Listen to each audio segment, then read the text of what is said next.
अस्सलाम वालेकुम बच्चों, आज हम स्टार्ट कर रहे हैं exercise 7D D2 8th addition. ठीक है बेटा, और क्वेश्चन नंबर 7 करेंगे हम। प्रीवियस हम लोग क्वेश्चन नंबर 6 तक कर चुके हैं। अच्छा जी, क्वेश्चन नंबर 7 में कहता है the force of repulsion. Repulsion क्या होता है? वापसी आना।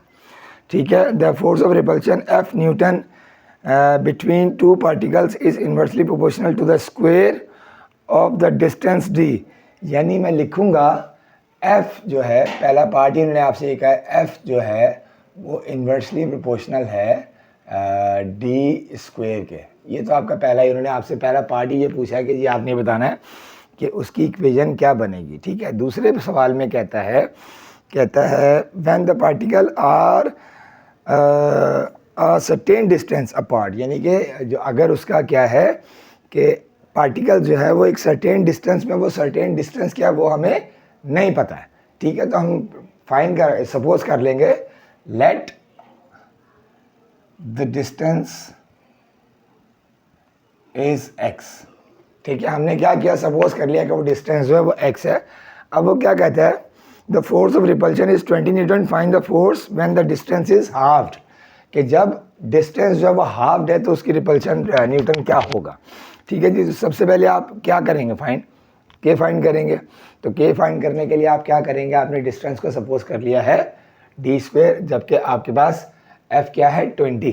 ठीक है, आपके पास फोर्स गिवन है 20 न्यूटन, तो ये का हो जाएगा जी 20 Newton. 20 is equals to K upon D की जगह आ गया एक्स स्क्वायर। क्यों? क्योंकि आपने सपोज कर लिया। इसका मतलब के आ गया आपके पास 20 एक्स स्क्वायर। इसका मतलब आपकी जो इक्वेशन बन गई, कनेक्टिंग इक्वेशन, वो बन गई F is equals to 20 x square upon D square.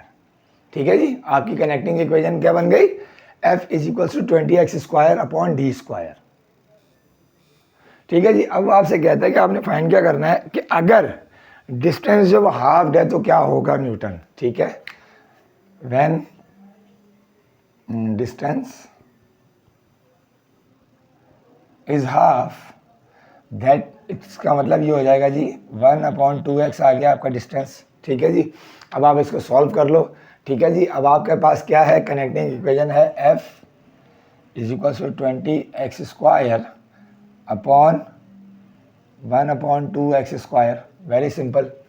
ठीक है जी, अगर आप इसको ऐसे लिखना चाहते हो तो आप ये भी लिख सकते हैं कि जी 20 x square divided by x square upon 2।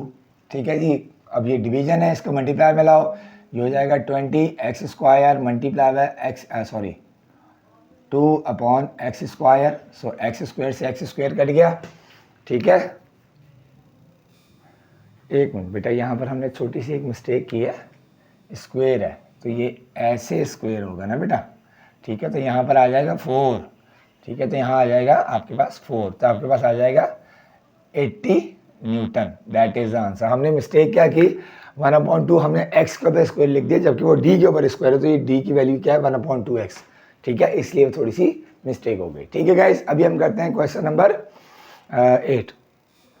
अच्छा जी, ये है क्वेश्चन नंबर 8। इसमें हमने कौन बनाई हुई है, और अगर आपकी सेम डायग्राम जो है वो अवेलेबल है बुक में भी। ठीक है, इसमें क्या रहा है, for a fixed volume the height h centimetre of a cone is inversely proportional to the square of the base r। ठीक है, इसका मतलब इसकी कनेक्टिंग इक्वेशन अगर मैं बताना चाहूँ, कनेक्टिंग इक्वेशन बताना चाहूँ तो मैं लिखूँगा height is equals to K upon R square.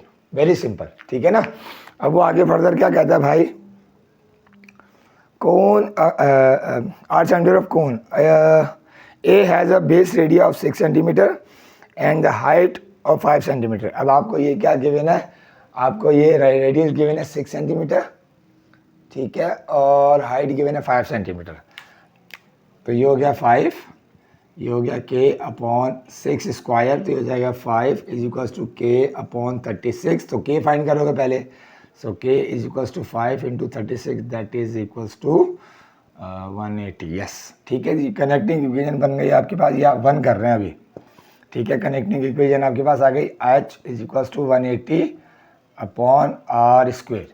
ठीक है गाइस, अब हम देखते हैं पहले में फाइंड क्या करना है। पहले में फाइंड क्या करना है भाई, अच्छा ये the height of the cone B. ठीक है गाइस, तो अगर आप इसमें देखो तो आपके पास कोन बी का जो रेडियस गिवन है वो 3 गिवन है। ठीक है, तो ये हो जाएगा height is equals to 180 upon 3 square, तो हो जाएगा height is equals to 180 upon 9, तो ये आपके पास आ गया 20 centimetre. Yes I think so 20 centimetre, 20 centimetre. ठीक है, ये तो आपके पास आ गई हाइट। अब आ जाए सेकेंड पार्ट में क्या कहता है।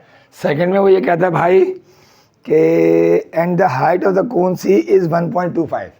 यहाँ पर आपको हाइट गिवन है, कनेक्टिंग इक्वेशन लिखेंगे height is equals to 180 upon R square. अब आपने क्या फाइंड करना है, रेडियस फाइंड करना है। हाइट आपको गिवन है 1.25 is equals to 180 upon R square, इसके नीचे 1 है, क्रॉस मल्टीप्लाई करोगे तो हो जाएगा R square is equals to 180 upon 1.25, point remove करो 0 0, तो आर स्क्वेयर आपके पास आ गया 5 2 ज़ा 5 5 ज़ा 5 3 ज़ा 15 और 5 6 ज़ा 30 0 0 5 5 ज़ा 5 7 ज़ा 35 5 2 ज़ा 10 0 5 1 ज़ा 5 5 1 ज़ा 5 5 4 ज़ा 5 1 ज़ा 5 5 6 ज़ा 30 और 5 4 ज़ा। ठीक है, एक मिनट होल्ड कीजिए, मैं कैलकुलेटर पे भी सॉल्व करूं। जी सर, ये 164 नहीं आएगा, ये आएगा 144। ठीक है जी, ये आएगा 144। मैंने कैलकुलेटर पे इसको कर लिया है, आप इसको चाहो तो डायरेक्ट लिख दो, तो आपका हो जाएगा जी 180 upon 1.25, so that is equals to 144। ठीक है गाइस, अब हम क्या करेंगे, ये आपके पास 144 आ गया है, आर फाइंड करना, तो R is equals to under root 144, तो आर आ गया आपके पास 12 centimetre. That is the answer. ठीक है गाइस, अच्छा कंफ्यूज नहीं होगा, जारी बात है जब हम कैलकुलेशन कर रहे होते हैं तो एक आध मिस्टेक हो जाती है, ऑब्वियसली आम ह्यूमन।